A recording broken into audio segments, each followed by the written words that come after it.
Magandang hapon po sa lahat, Luzon, Visayas, Mindanao, kung saan kayong dako ng mundo po, tayo nagbabalik dito sa aking munting channel po, Samuel Soriano TV 29. Maraming salamat po sa nanonood doon sa aking FB page, Samuel Soriano din po.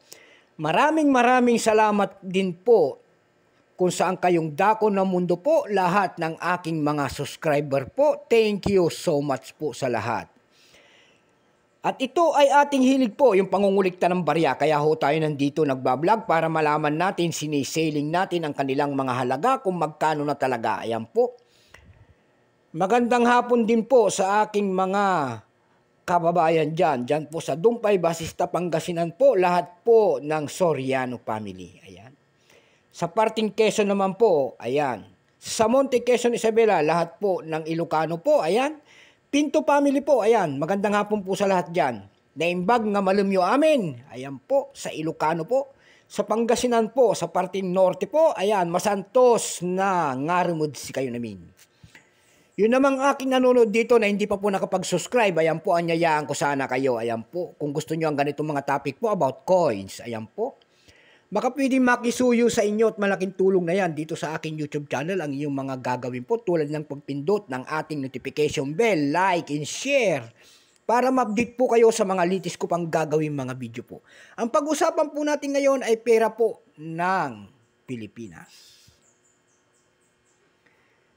Ayan po, makikita nyo po ang isang imahe ng isang lalaki, nakaharap po sa kaliwang bahagi, hindi malapit sa kanyang baba, kitang-kita pa po ang kanyang pangalan. Ayan po, siya po ay si Andres Bonifacio in the year 1992, in the mint mark, ay nakapaloob sa kanyang ulo, Republika ng Pilipinas. Pagkatalikod ho niyan, makikita nyo po ang imahe ng 2 pesos at saka isang nyug.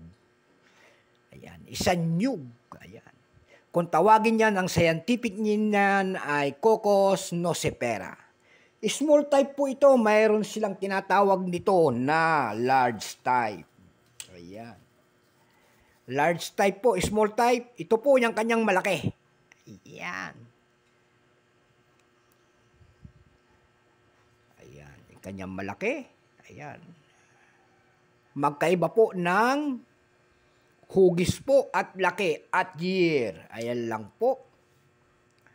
Bago tayo magsimula sa ating talakayan, ayan po, kilalanin mo muna natin siya. Issue po, Philippines po, period, Republic, 1946, up to date po, type, standard circulation, coins, years, 1991 hanggang 2017. Ay, hindi po, sorry, 1991 hanggang 1994 po, ayan. Value po, 2 pesos po, ayan. Currency, piso, 1967 up to date po. Type, standard circulation coins. Composition po nito ay stainless steel. Namamagnet po yan. Akin ang magnet. Ayan, dumikit sa ating magnet. Kaya tinawag natin siyang magnetic. May bigat lamang po itong 5 grams, may haba pong 25.5 mm, may kapal po naman itong 1.8 mm. Hugis po, bilog, orientation nito, middle alignment.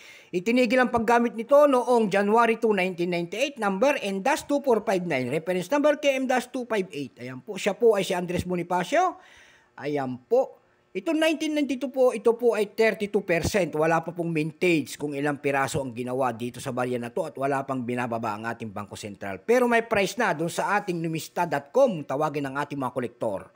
Yung kanyang extra fine, 60, almost uncirculated, 60. Ang circulated nito ay nagkakahalaga ng 63 pesos.